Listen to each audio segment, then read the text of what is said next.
Welcome back to SoulBack. This is the R&B podcast. Kyle here, back with Ed and Tom. What's going on, guys? What's up, guys? Ed, how did your speech go last week? Oh, player, I didn't give the speech. I had to do the writing for the speech, and that was all to the good. So your boy has been on the grind, but it seems like R&B has not stopped because in the past week or so I've missed, there's been a lot of stuff that's dropped. Ed, I mean the speech you did outside of your day job. Didn't you listen to the last podcast? I told the fans where you were. What did you tell these poor fans? What lies did you spread, dog? Well, since you didn't have a chance to check it out, I let them know of that big important speech you had at the church's chicken convention. Church's chicken convention? Could you at least give me a better place than churches? Calm down, guys. Calm down. We got Carl Thomas joining us on the podcast today, but Ed, I think you have to go somewhere right after, so you won't be able to join us. No, so I will hopefully, prayerfully sprinkle some holy water down because I'm leaving it up to you two to hold this interview down. I don't know how it goes, so I have to give this disclaimer. I don't know what these two dudes are going to talk about, but hopefully my boy Carl won't be singing in the rain about how emotional he was after this podcast. I'll be honest, Ed, when you're not around, it's pretty much a free-for-all, and we kind of just diss you nonstop, so look forward to that. Well, how was that any different than when I'm sitting up here? Well, guys, can we get into a little R&B trivia before we get into the new music? Because we gotta see who's the real R&B fan amongst you two. I'm terrified. I mean, we already know I'm the realist, but go ahead. All right, so for those that are listening for the first time, Tom, your favorite artist is who? We'll go with Musiq, Soulchild. All right, and Ed, yours is? It's absolutely no question who mine is. The godfather of R&B, Keith Sweat. Mr. Leatherpants himself. So what we're going to do here, I have 3 Musiq Soulchild songs with me and 3 Keith Sweat songs with me. Mm-hmm. What I'm going to do, I'm going to name a song, and you're going to have to tell me what album it's from. Oh, my God. Are we ready for this? Yep. Yes. So I hope you guys have been doing your homework. So we're going to start it off nice and easy for you, Tom. The Musiq Soulchild song, Don't Change. What album is that from? Oh, come on. That's, I get that confused. Is it Just Listen? Yes. You are correct. I always confuse that and another song, but yes. Okay, cool. All right, Ed, are you ready? Mr. Keith Sweat fan number 1. We're going to go with the song Let Me Love You. Not the Mario song Let Me Love You, but Keith Sweat's Let Me Love You. How did you give Tom this softball and you hit me with an album track that I can't even remember? Let Me Love You? A Keith joint? Wow, he covered a Mario song? That's impressive. I'm sure Mario was -4 when this song came out. Oh. It's one of the earlier joints. Is it Keep It Coming? It is Keep It Coming. Wow. Wow. Woo! I pulled it out, player. I pulled it out. All right. Tom, are you ready for song number 2? Yeah, I'm scared, but let's go for it. Let's go with the song Buddy, or otherwise known as B-U-D-D-Y. That's so easy. Why do I get these easy ones? He's getting the easy joints. There's a conspiracy going down. That's Love and Music. Correct. Oh, wow. All right, By the way, that might Ed, be low-key one of my... I know everybody hates on that album. I kind of like that album.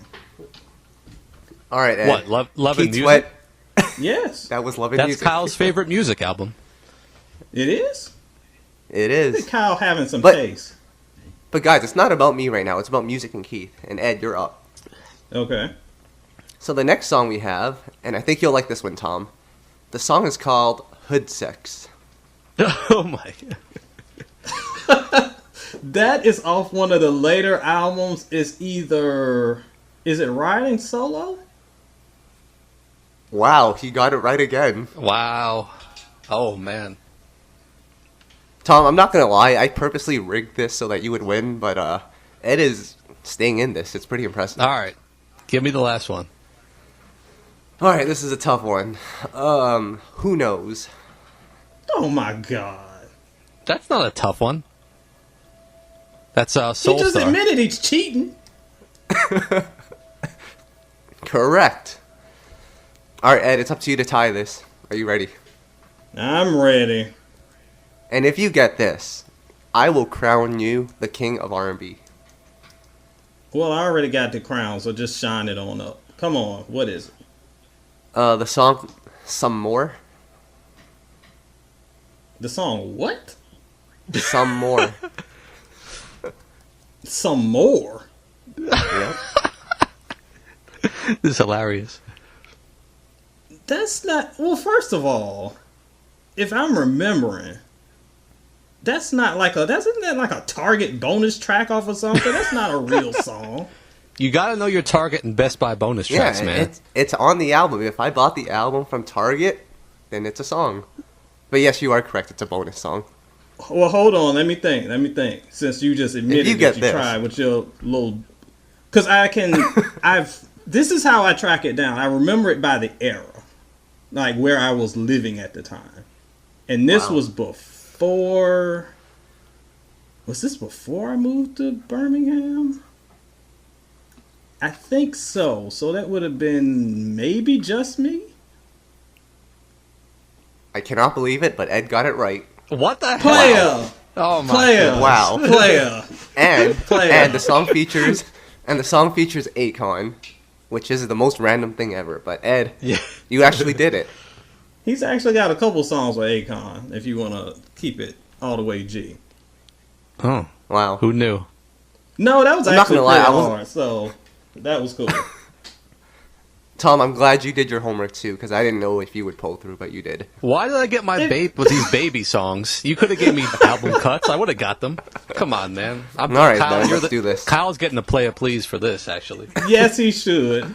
B-U-D-D-Y. Come on now. Well, guys, we're gonna end it with a tie, and we're gonna keep it moving. Okay, fair enough. Thank you. Can I do mine now? Can I do mine real quick? You can certainly do yours. So, guys, like last time I did that where I asked you to name members of the group, I came up with another fun little game for you guys. It's a little different. This time I'm gonna name lyrics from a song by a legendary artist. You tell me the song. If one of you guys could get this, you're definitely the king of R&B. It's just one song. I'm gonna give you 2 lines. Ready? Okay. I keep $1 worth of dimes. You know pimpin' ain't easy. Oh my gosh, I know this. Oh, I know this song. You do? Oh, I can hear it.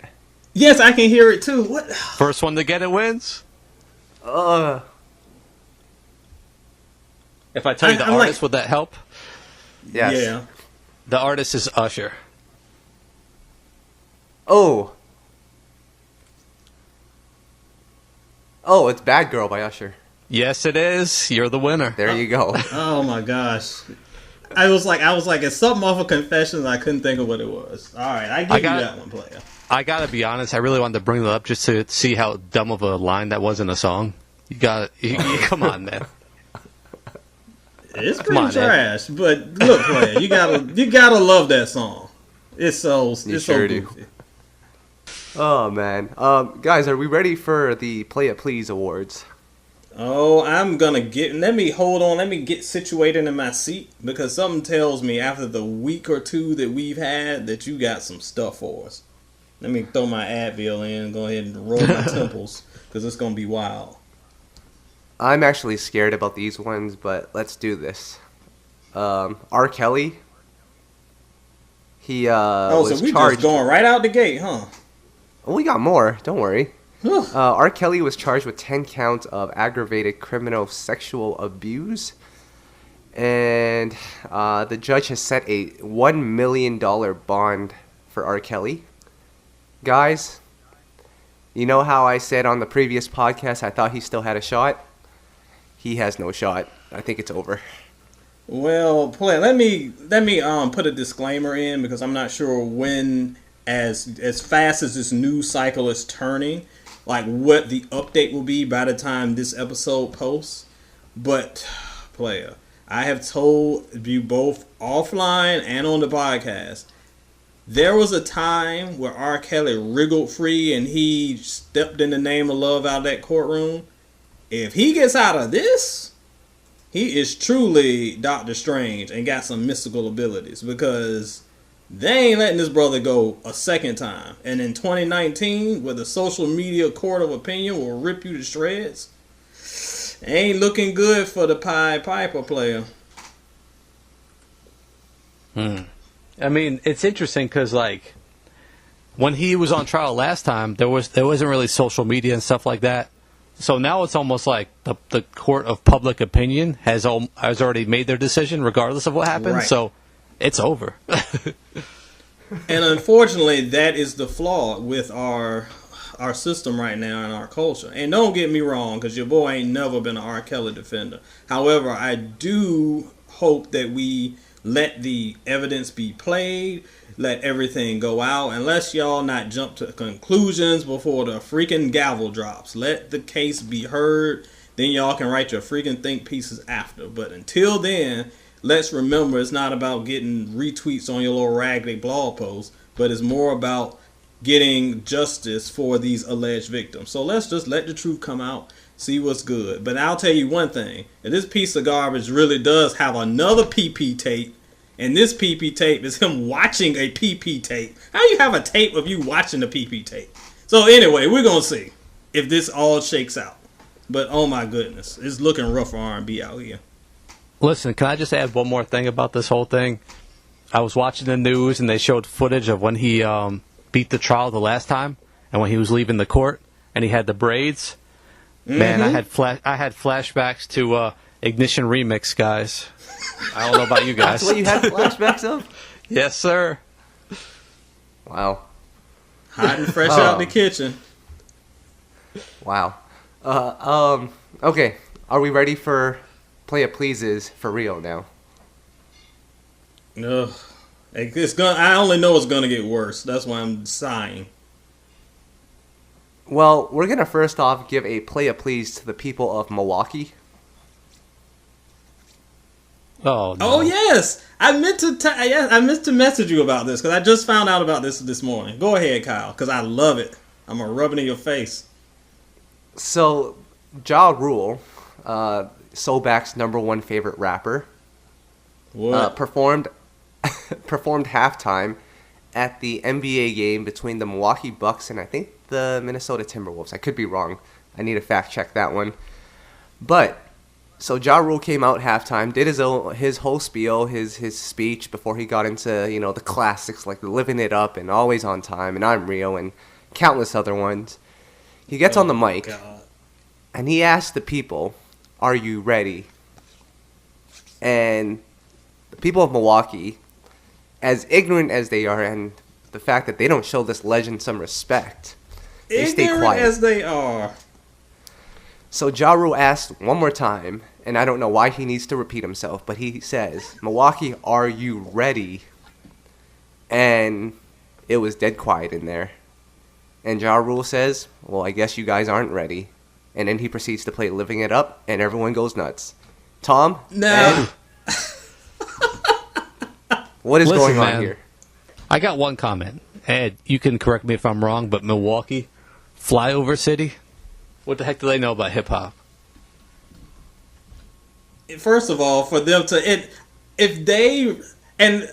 let me kind of clean up Kyle's point a little bit, because Kyle probably saw the little short video. I saw the whole video of the thing. And to Tom's point, let me show you how they know hip-hop in Milwaukee. Ja Rule comes out and says, "Hey, y'all, I'm performing for the 90s, whatever. They're having some 90s rap show. But they hired a 2000s rapper for this." Ja Rule just crapped on the entire show in his first sentence. He just told them they don't even know the difference between a 90s rapper and a 2000s rapper. And they're right. But the full video that I saw was that part where he was kind of like, "Hey, y'all ready?" And they didn't say anything. He was actually talking to the sound people who messed up. So, again, you got to watch the whole thing in context. However, it still doesn't change the fact that he looked completely stupid standing there with his hand up in the air saying, "Are y'all ready?" And everybody's just looking at him like, "No, we want our Fire Festival money back." Oh, damn.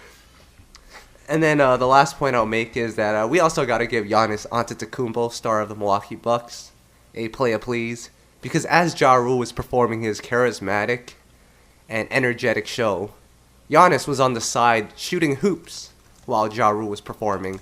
Warm up after Ja Rule said, "Don't do it while the legend is performing. Thank you." No, the best part is they're warming up while Ashanti's vocals are playing in the background. It is the best train wreck ever. I was just like, oh, I can't wait till Kyle sees this. Nothing like hearing Robo Ashanti squeak over the speakers, all staticky. I thought she was there. Oh, my goodness. What a hater. What a hater. All right, well, before we move on, Ed, I know you got to leave pretty quickly, and I don't want to cut you off short. So quickly, just tell people what they can expect from Soul in Stereo or what's been posted in the last couple of weeks, just before Carl Thomas comes and you have to dip out. Yeah, we missed out on a couple stuff, but the best thing is you can always catch up. I'm not sure if you guys last week got a chance to talk about India.Arie's new album, Worthy. It's pretty good. Probably the first standout release in R&B that we've seen this year. So go by Soul in Stereo. Check that out. If you also are into my for my hip hop heads, Czarface and Ghostface Killer have released their little combo album. Czarface meets Ghostface, another noteworthy album. Got a review there as well. And shout out to my man Alex Goodman, who is one of our contributors. And a couple of weeks ago, we had the, I guess, 10-year anniversary now of Drake's So Far Gone mixtape. Y'all know how I feel about Drake, but the thing is that album is pretty influential in both rap and R&B, for better or worse. So he did a nice retrospective on that. Soul in Stereo, your hookup. Go check it out. Ed, let me ask you, since you're not going to be here for Carl, and we always talk to these artists about their history in music and you know what it meant for that time period. So tell us about Carl's debut. You consider that one a classic, emotional? I don't know if I consider it a classic, but for its era, it was definitely a game changer. And a lot of younger fans might not remember this, but I remember being with my journalism teacher and speaking. I didn't even know he was into R&B. And he was so excited for this album because he was talking about just how incredible the songwriting was. And I was like, man.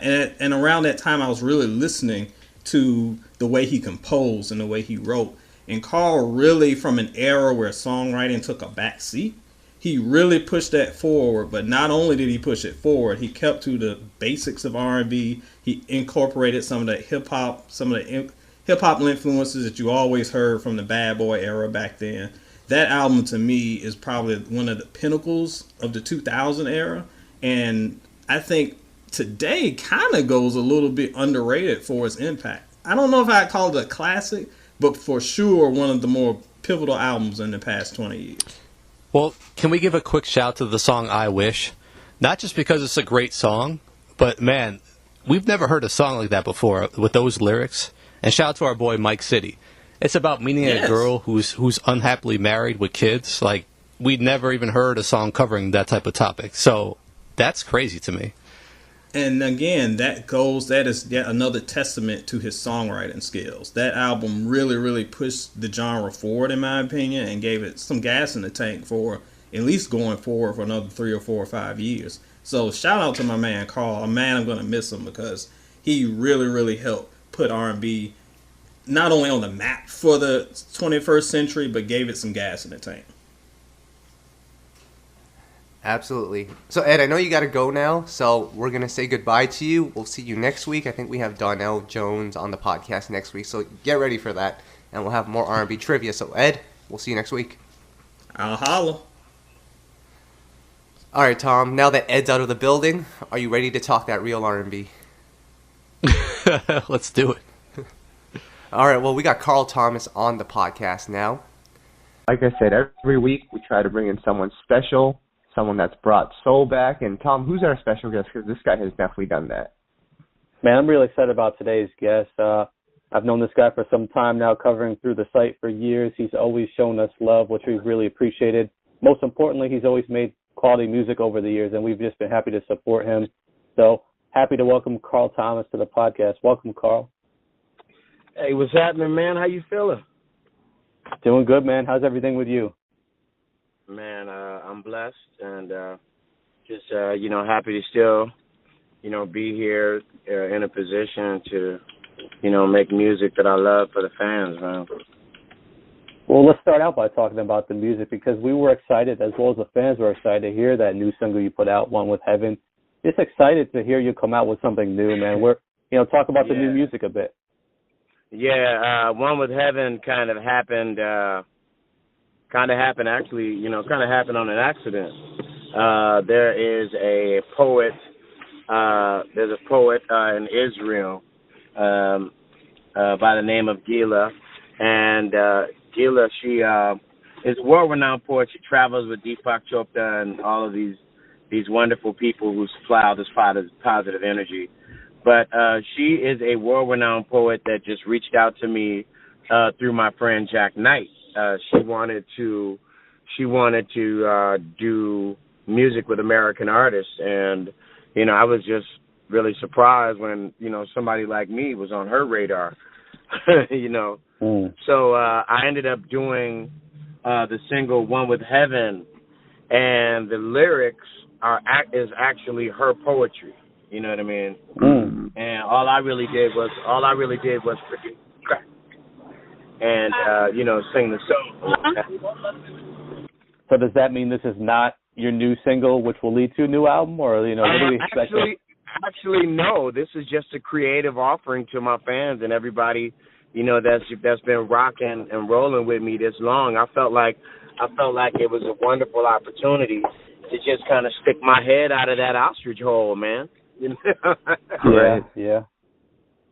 What is it like in this climate of R&B though? Because it's been a while for an album to come out from you, and many of your peers from the '90s are kind of following that same route. Many of them are just doing shows, not really putting out new music, because we've seen what R&B sales are like. It's scary. Right. So, what is it like deciding to do new music or not at this point? Well, I mean, here's the thing: is that I've always have seen things from a different vantage point. I think that one of the reasons why people don't see a lot of me is because I really don't care what anybody else is doing, to be perfectly honest with you. And I have somewhat managed to exist in a different ecosystem. And in that ecosystem, creativity itself is still, the center of that.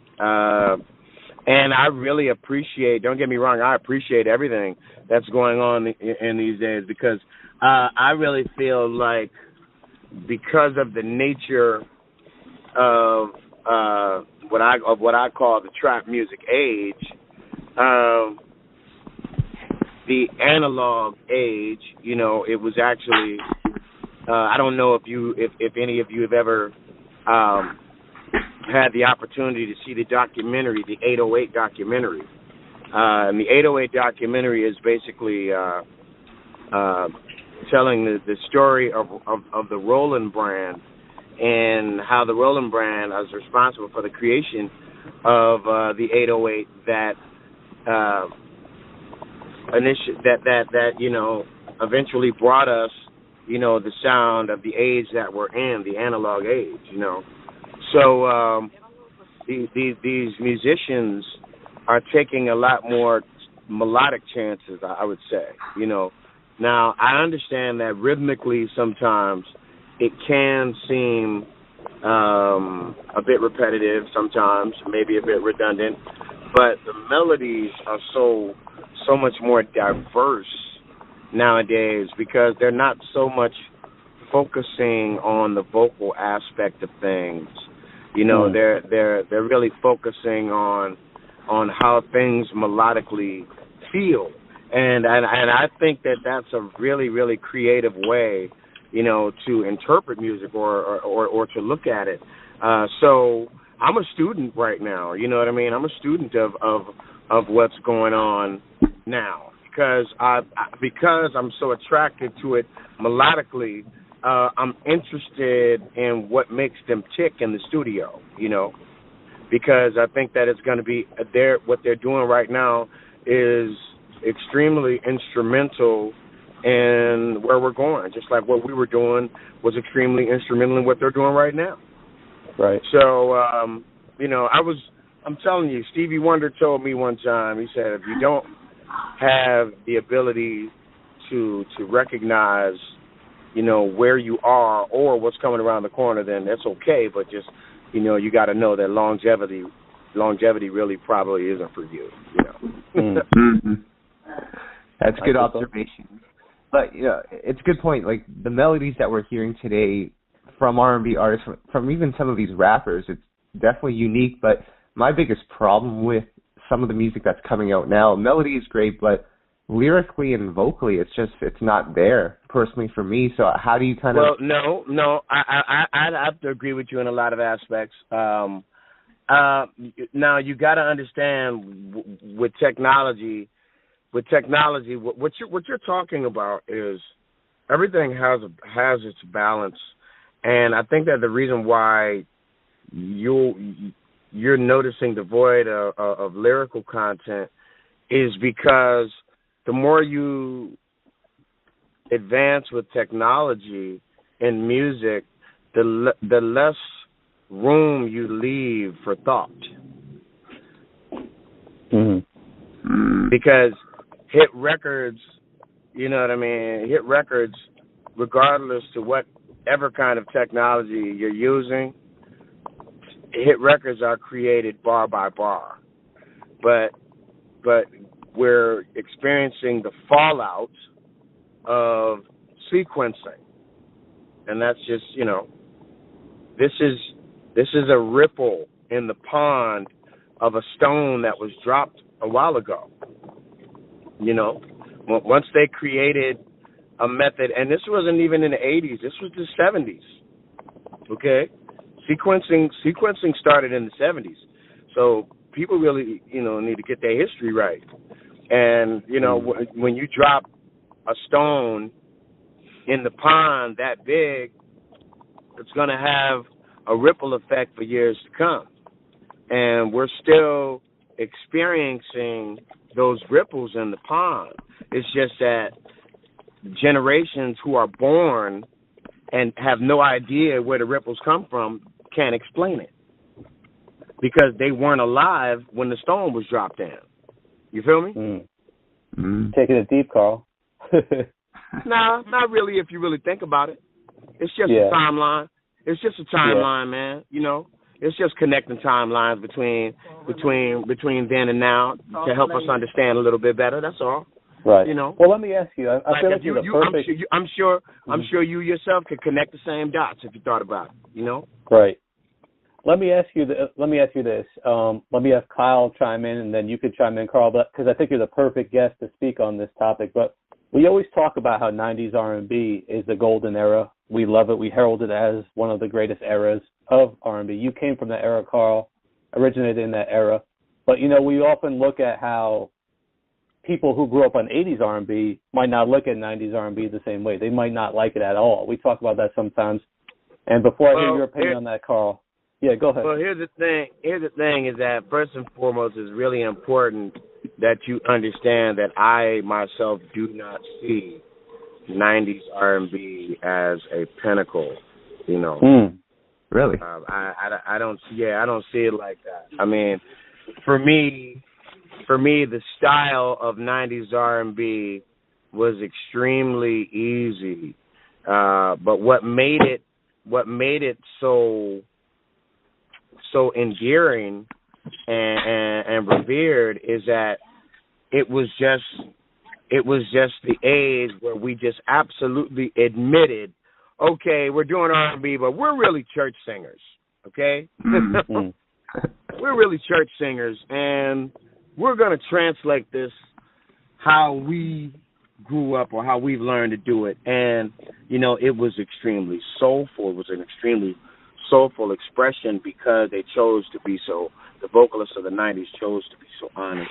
about it, about their origins, and they chose to be, they chose to be open about where their influences came from, and they didn't care. Jodeci didn't care about, knowing about people knowing that they used to be Lil Cedric and the Haley Singers. They didn't care. They were proud of that. They wore it as a badge of honor. You know what I mean? Right. So I think that is what really resonated with that music. It was the age. It was the golden. Now you say the golden age of music. I would call it the golden age of the black singer. Wow. Wow. Yeah, that's what I would call it, because it was a really, that age was a real big, coming out for gospel singers in R&B. Now we know that this has long since been the tradition. I mean, with singers like Aretha Franklin and Marvin Gaye and Smokey Robinson and all these guys, all these superstars being church kids, but they weren't as they didn't really wear it, as a flag like the artists in the 90s did. So the music in the 90s, it was really translated to where, if you had any experience with the black church, then you could feel those influences in the music of Boyz II Men. You could feel those influences in the music of what was going on in the New Jack Swing. If you really, really study Teddy Riley's style, Teddy Riley just comes off as a church musician. You know what I mean? Translated differently, but that's just what it is. You know what I mean? A lot of those chord progressions that he became famous for were common in the church. So, Carl, great point on the 90s R&B. And you know what? I grew up listening to 90s R&B, but I was really raised on like the 2000s, the mid 2000s R&B. So, how do you look at that era of music? I mean, it was a very good extension. See, me, I'm always able to look at things in a very balanced manner. So it's very hard for me to take the attitude that there's something wrong with the music. Gentlemen, there's nothing wrong with the music. The music doesn't need to be fixed. It's the business that needs to be fixed. It is the business that you need to fix, because everything has been completely conquered by the corporate structure. Now, mind you, when I told you before, when you gain in one area, you're going to lose in others. You can't have it all. So in the music business, giving itself over to numbers and analytics, it has given up its opportunity to find the next Michael Jackson, or to find the next Whitney Houston, or to find the next Neville Brothers, or to find the next super great thing. Artists who have no predecessors are usually socially inept. You're not going to find them in numbers. You're not going to find the genius artist with 1 million followers. That's just not how it is. What you're going to find with 1 million followers is something that is popular. That's what you'll find. Not necessarily something that is so rare and extraordinary that it has no predecessor. You cannot find that. So in giving the business over to numbers and analytics, understand what you're giving up. Understand, and it's cool. We can play this. I can play this numbers game with them, whatever. But understand what it is that you're giving up. When you were at a label, signed to a label, a major label, I'm sure they were already crunching numbers and looking at analytics then. So as an artist, how did you handle that? Well, here's the thing. Here's the thing is that my situation has always been, the possibilities of the music. Analytics, yes, they were doing analytics then, but just in a different. The gamble was a little longer, shall we say? You were able to add analytics in with what your gut felt, and it became easier for bozos to be A&R by running things by numbers. You know what I mean? It became easy. It's easy. If you run everything by analytics, then that means that individuals with no musical projection whatsoever can be the biggest executives responsible for shaping the culture. They can be the biggest executives running things by numbers with no musical foresight. How on earth are you going to find the next Lady Gaga? You understand what I'm saying? Yeah. Lady Gaga was not found by analytics. She was found by some executives that saw her and said, oh, shit.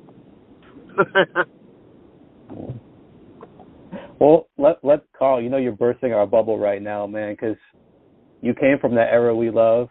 And let's take it to a lighter note, man. Let's look back at your debut, Emotional. And actually, I came from an era before that. You know what I mean? I came from an era before that. Because everyone has a different idea of when the clock starts. You know what I mean? Or where your beginnings started. You know what I mean? But my beginnings, if there was ever a Carl Thomas story, that story would never begin with I wish. Right. You understand what I'm saying? It couldn't be. You know what I mean? So the story. If you're talking about the story, or if you're talking about the career itself, my career itself, then that means you got to go. You got to go way before I wish. You got to go way before that. Well, back to the formula, right? Say it again. Back to the formula. You got to go before the formula. You got to go before that. You know what I mean? I wasn't born. I wasn't born when the formula. You know what I mean? There was a way. There was a mean. There was there was a method in how the formula itself came to be. We just didn't walk into Epic Records and say, sign us. You know what I mean? So there's layers of onions, to all of this stuff. Like the story, when I do interviews and what have you, and a lot of people ask me about, this era and that era and this era and that era.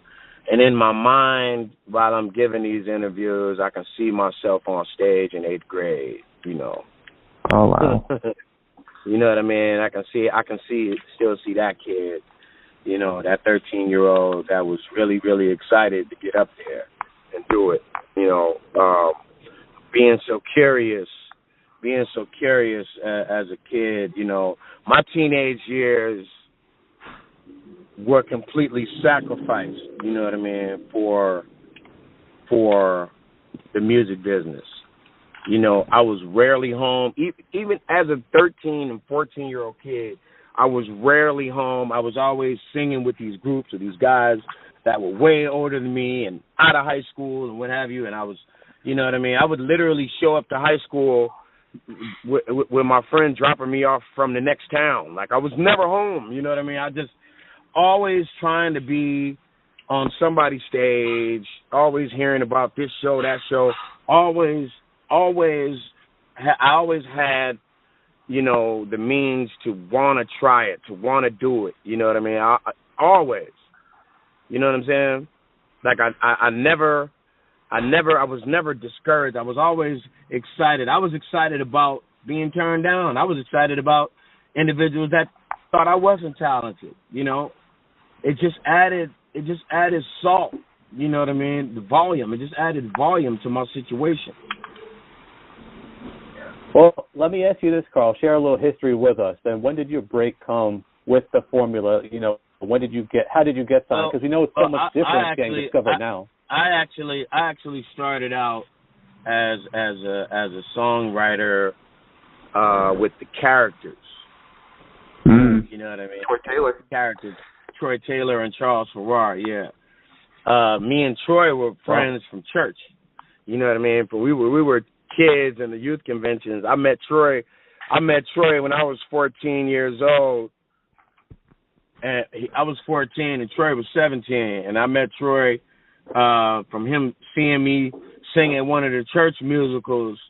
And I had no idea who Troy was. I just know, you know, Troy used to wear these sparkly long jackets looking like Prince, man. And it was real crazy. And he was always somebody, all the kids were looking at like in Troy's mind, he was already a celebrity, you know. So it was like, man, what does this dude do? What have you? And Buddy Banks from the Rude Boys, he was there. And Joe Little from the Rude Boys was there. And Bill and Jimmy Moss, the Moss brothers. And, you know, it was just a consortium, if you will, of dope singers, you know what I mean, that I was blessed to be around, man. And when we look forward to the summer times, because that's when the youth conventions were, and you know, we kept in contact through the year or whatever. He's from Connecticut, me being, you know, from the Chicagoland area, and you know, we definitely kept in contact. And he was the first person to ever send me empty tracks that were professional tracks. You know, he was the first dude I ever knew that had an Ensoniq 16, if you remember what that was. You know what I mean? He had an Ensoniq sequencer, and it was the same machine that Babyface and those guys used, and it was the same machine that all these people that were making hit records, it was the same machine that they used. And so it was my first concept of being able to hear myself inside of music that could be on the radio. So it helped me form the idea of things that I could do and be and what have you, you know. So by the time I was 17, man, literally Troy had left Connecticut and moved to New York City, and that's when he met Charles. And literally when I was 17 years old, out of the complete blue, I showed up at Troy's doorstep and just rang the doorbell like, yo, what's up? I'm here. Yo! Just like that. I got on a train from Chicago, went to Penn Station, got on the subway. I knew exactly where I was going, got downtown Brooklyn. I'm looking crazy, hauling this big, gigantic suitcase down Fulton Street, looking like a nut. And I just literally showed up, and they went into panic mode, like, what the fuck? What in the hell? You know, come to call my mom, and come to find out that I just absolutely just left. And I literally, you know, didn't care. I was like, well, you know, y'all can do whatever you want to do. I'm not going back. I'm not going. Do whatever you want to do. I'm not going back. You know what I mean? And that was, you know, that was my beginning in the music business right there, as a 17-year-old kid. That's pretty cool. That's a pretty cool story. I didn't know it worked out like that. Absolutely. Carl, let me bring you back up to date a bit. I got to press you again for new music. Do you have any plans for a new project at all in the coming months or a year? Absolutely. I'm excited about one that I'm finishing up right now. I really don't know what to call it, but I'm really excited about it. It's really, really, you know, I think that the fans are going to be really surprised, you know, to hear me in this vein. It's not Carl of any era. It's just the Carl of the present. And that's the best way I can describe it. I just launched a new company along with my good friend Jack Knight and my man Richie Rich. I just launched a new company, and it's called New Earth Energy. And New Earth Energy is not a record label, but it is everything multimedia. But we just happen to put out records as well. And so I'm going to be releasing my new offering, you know, under my own imprint. And there are some really, really, really exciting artists that I'm working with right now. There's a group by the name of Radio Galaxy, who are also incredible producers as well. And then there's an incredible artist, an R&B artist by the name of Tony Henry, that's a very good friend of mine, you know, who I really feel is going to break really big. So I'm really, really happy to give back in that manner. I'm really happy to apply what I've learned. I'm really happy to be in that position. And it's a blessing for people to trust you. It's a blessing for people to trust, you know, your opinion and what you say. And I'm also getting my son's project ready. My son, that's right, my son, David Thomas. And we're working on his material right now. One day I asked my son, I say, hey man, you know, I realize you're an artist in your own perspective, but you know, what is it, you know, that you do? I mean, you know, are you know, because I can't really tell. Do you sing? Do you rap? And his response was, Dad, don't define me. Wow. So I had to respect that, and that's where we are in creativity. You don't have to set a rule and stick by it nowadays. That's what I love about the freedom that these artists nowadays have. If they feel like rapping, that's true. That's what they're going to do. If they feel like singing, that's what they're going to do. But they're going to do what they feel. You know what I mean? They're going to do what they feel. And on that note, gentlemen, I don't want to cut you guys off short, but I have to run into a meeting right now, and that's going to be my time right now. But anytime, man, anytime, Thomas, you know you're my brother, man. You know, you supported me when I've had records out, and even when I did, man. So, you know, I really, you know what I mean. I can't be any more grateful, man. You know, to you for that. And anything you need from, you know, I'm just a phone call away. Awesome, man, Carl. Thank you so much for that. Really appreciate it. If you guys need me to weigh in from time to time as a rhythm and blues consultant, I'll be more than glad. For sure. That'd be great. Thank you so much, Carl. We really appreciate your time, man. And you always got our support. Yes, sir, man. Appreciate it. Yep. R&B and love, gentlemen. Yes, sir. All right, and that was Carl Thomas on the podcast. Tom, that was R&B Knowledge 101. Man, he really brought the knowledge. It kind of went in a direction I didn't expect it, but wow, it was an in-depth conversation about R&B and where it's been the past 20 years. And I mean, you got to give that guy props. Plus, he's a big supporter of what we do, and you know I got soul. So shout out to Carl Thomas. Yep, it's a shame Ed missed that one, but we'll get him back next week. We have Donnell on the podcast. So, Tom, before we get out of here, what's going on with the website? You know, IGotSoul.com. Man, we've been hearing some good music lately. I'll wait for Ed to come back to talk more in depth about some of that, but some good R&B has been coming out. I know you just went to a couple shows, didn't you? Yeah, I was at a Snoop Dogg concert the other day, and let me tell you, Tom, that guy has some hits. He is R&B. I don't care if we call him a rapper. The guy knows his music. Singing, rapping, funk, soul, he does the whole thing. Can we give a shout out to Snoop? Shout out to Snoop Dogg. We interviewed him last year, remember? We both got to ask him questions. Oh, yeah, when he came out with his gospel album. But, yeah, so that was great, and I don't really think I have any other shows coming up in the near future, but we'll see. What's going on over there? In New York City, not too much, man. Just looking to keep this podcast going. It's an exciting time right now. We've been getting a lot of good guests on here.